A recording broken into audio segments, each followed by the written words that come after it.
kita cakap tentang freedom ni, adakah kerana kita nak freedom tu ataupun kerana Barat cakap benda tu? Kalau kita cakap pasal perjuangan, Nelson Mandela lagi hebat. Betul. Tapi tak ramai juga orang kata kita nak jadi macam Nelson Mandela. Kan? Betul. Artis Barat yang orang angkat ataupun tokoh Barat, kalau yang pandai sikit tu mungkin dia baca rujukan-rujukan yang lebih. Kenapa kita angkat Barat? Kerana kita rasa kita rendah diri dibandingkan dengan apa yang mereka capai. Itu punca. Ini Ibn Khaldun sebut tentang masalah sentiasa bangsa yang dijajah pandang tinggi kepada orang yang menjajah. Semua berlaku macam tu. Melainkan kata mereka berjaya membebaskan diri lah. Presiden Perancis 2-3 hari ni kena bu di Algeria. Macron kena bu. Kira rakyat Algeria bebas daripada penjajah. Okey. Tapi saya nak sebut sikit sebelum nak pergi tajuk. Dalam hadis tadi pasal Ustaz Dr. Izzah sebut hadis Al-Mustawrid bin Shaddad, dia kata, dia dengar Nabi kata taqumus sa'atu warumu aktsarun nas. Berlakunya kiamat, orang Rom, orang putih ya? Kita panggil orang putih kan? Orang Rom lah kan, merupakan manusia yang paling ramai. Ketika kiamat berlaku, Rom ni orang Barat lah, Bani Asfar Arab kata kan, orang Barat ni paling ramai. Bila Al-Mustawrid sebut hadis ni, seorang sahabat Nabi yang pandai dalam politik, iaitu Amr bin As. Amr bin As ni sahabat Nabi yang pandai dalam politik semula jadi. Sebab apa? Ketika dia duduk, semasa dia tak Islam pun,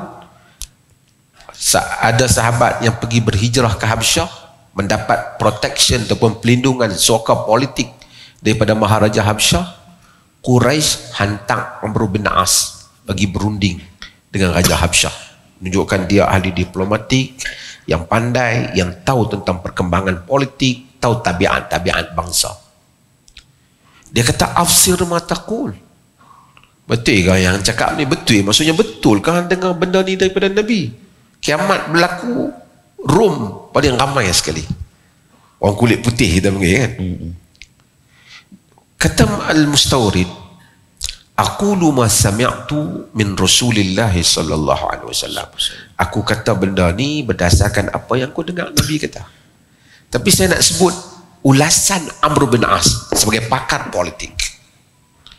Kata dia, la in qulta dzalika fa inna fihim la khisalan arba'an. Kalau kau sebut benda tu, aku nak bagi tahu mereka ada 4 ciri. Ini bangsa yang dapat bertahan ni sampai kita kagum ni, dia ada 4 ciri.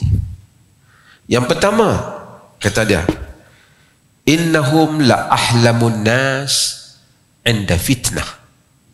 Mereka adalah manusia yang paling santun, forbearing, paling dapat mengendalikan apabila berlakunya fitnah, berlaku kekacauan. Barat pun ada kekacauan, macam-macam demonstrasi, tapi mereka pandai handle. Mereka pandai, bila fitnah bukan tak berperang, negara mereka 200 tahun Eropah berperang sama sendiri. Tapi mereka, yang pertama kata Amr bin As, pandai mengendalikan fitnah. Yang kedua, asra'uhum ifaqatan ba'da musibah. Paling cepat bangkit selepas berlaku musibah. Tuan-tuan tengok simple ya. Saya selalu buat contoh. Jerman kena bom hangit perang dengan British, pakat lawan bom. Tapi kereta Jerman kita duk pakai macam tu lah. Pakai MERS lah juga kita kan. Kita buat kereta elok macam mana pun, kita tetap angkat jenama mereka. Asra'u ifaqatan ba'da musibah. Paling cepat bangkit selepas musibah. Ini ciri kaum yang nak bangun. Kalau banjir tu dia main masa banjir, bukan lepas banjir. Betul. Tadi masa fitnah, cuba kita tengok. Tadi Dr. Izzah sebut apa berlaku pada Syria. Bala. Kita kadang-kadang orang Islam ni Minta maaf lah ada orang Indonesia dengar. Indonesia, Aceh dengan Jakarta tak dapat selesai. Tsunami selesai masalah apa? Lepas tsunami, elok. Kalau tak kena tsunami, berperang lagi tu. Aceh merdeka dengan Jakarta. Rahmat Tuhan dia kena.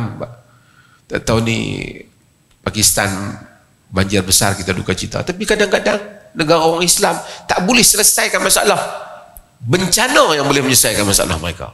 Tapi kaum ni, Rom ni boleh selesai.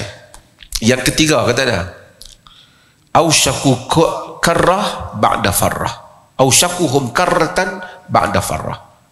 Paling cepat bertindak balas setelah ditewaskan. Kalau kita tewaskan mereka, dia akan bangkit balik lawan kita. Rom dulu, Barat dulu kalah dengan orang Islam, Islam kalahkan Rom, dia bangkit balik kuasai kita. Ni dalam hadis Muslim. Yang keempat, khairuhum limiskinin wa yatimin wa dha'if. Yang paling baik dalam menguruskan orang miskin, orang anak yatim dan orang yang lemah. Dia dengan kita tak bagus lah. Cuba tapi tengok kebajikan negara dia. Cukai tinggi, tapi itulah, anak baru lahir pun dapat dah susu. Kita cuba ambil mereka sebagai contoh. Mereka dengan kita tak bagus lah, tapi mereka kendalikan rakyat mereka bagus. Tapi Amr bin As tambah, wa khamisatun hasanatun jamilah. Yang kelima, yang paling bagus, yang baik lagi bagus. Apa dia? Amna'uhum min zulmil muluk. Mereka adalah kaum yang paling menentang kezaliman raja-raja, kezaliman para penguasa. Sebab itu kalau kita tengok, Queen dia nak tukar pakai baju apa pun lebih sikit pun bantah. Saya bukan kata suruh buat di Malaysia ke apa. Tapi maksudnya taxpayer money itu begitu sensitif mereka. Jadi bukan baik kebuang, Queen dia tak buang, tapi terkawal. Kita bila bagi nasihat ni umum kan, termasuk pada semua, termasuk daripada rakyat kepada juga institusi raja dalam negara kita. Mereka mesti menjadi contoh yang baik. Ramai orang sebut orang bawah, tapi saya sebut test sekali lah. Nak kenal saya seorang, semua tak kenal. Dia mesti menjadi contoh yang baik, supaya tidak boleh ada wewengan yang mana akhirnya tidak ada penghormatan. Jadi mudah-mudahan tak ada lah dalam konteks kita ni. Tapi itu adalah yang disebut di dalam hadis ni, amna'uhum min zulmil muluk, yang paling mencegah kezaliman para penguasa. Termasuklah bukan raja saja, termasuklah orang politik yang berkuasa. Dan ini yang menguatkan mereka. Bila kita cakap pasal LGBT, supaya kita jangan nak barat buruk, tapi ada ciri mereka yang menyebabkan mereka survive. Kita bila nak tiru mereka, bukan nak tiru hak lima tu. Tiru LGBT, subang sebelah lah, apa lah. Tiru benda tak ada faedah pun. Bukan nak tiru kepakaran, tengok mereka punya teknologi hebat, nak balik. Itu tak nak tiru. Boleh kata semua menteri kita pendidikan ke apa, contoh kan sebutlah kan, semua anak-anak mereka sendiri mengaji di barat, tapi kita tak sampai pun kualiti pendidikan tu seperti mana di UK, seperti mana di US. Kita tiru benda lain, kita tak capai hal itu.